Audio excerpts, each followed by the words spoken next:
C'est parti, aujourd'hui je te donne 3 nouvelles astuces pour ton trading. La première, c'est les markups. Tu dois faire des markups en fin de semaine ou après une journée si tu n'as pas pu la trade. Tu n'es peut-être pas forcément full time comme moi, tu as peut-être un travail sur le côté et tu ne peux pas être présent à chaque session London ou New York. Mais une fois la journée finie, prends du temps pour analyser la journée qui vient de se passer et regarder quel trade tu aurais pris si tu avais été devant ton écran à ce moment-là. Marque bien les TP comme les stop loss. Ça va te permettre de suivre le fil conducteur du marché tous les jours sans te perdre. Tu vas beaucoup mieux comprendre les intentions du marché si tu le suis tous les jours qu'en le faisant une fois tous les 2 semaines par exemple. Et encore mieux, refais-le durant le week-end. Repasse chaque jour de la semaine qui vient de passer et essaie de jouer le jeu et ne pas trop te spoil. Ça va débloquer quelque chose dans ton trading, j'en suis sûr et certain parce que moi-même j'en ai fait l'expérience. Ensuite, j'ai déjà fait une vidéo à ce sujet, je t'invite à aller la regarder, mais attends des confirmations avant de rentrer dans un trade. Grosso modo, j'avais un billet qui me permettait d'entrer en position sur cet OBH1. J'aurais pu poser un limite et laisser le cours faire,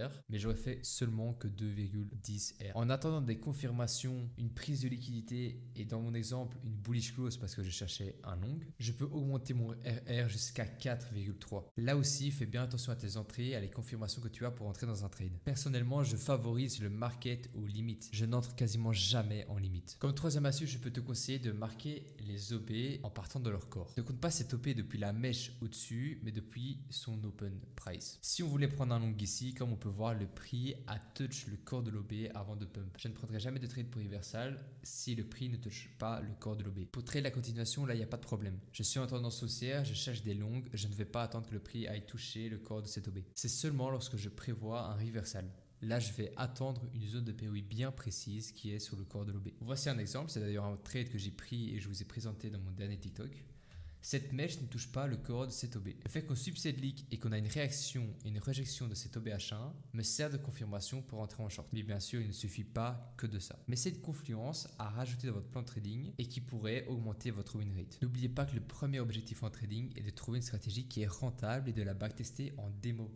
Les trades réels arrive à la fin et non pas l'inverse. Faites n'importe quoi avec des comptes démo, tentez votre stratégie, etc. Mais ne tentez pas directement votre chance chez les profirmes ou en compte réel. Et pour ça, ne cessez de learn tous les jours. Même après avoir établi un plan de trading qui est rentable, n'arrêtez pas de learn tous les jours. Si tu veux connaître d'autres astuces sur le trading de SMC, follow nous.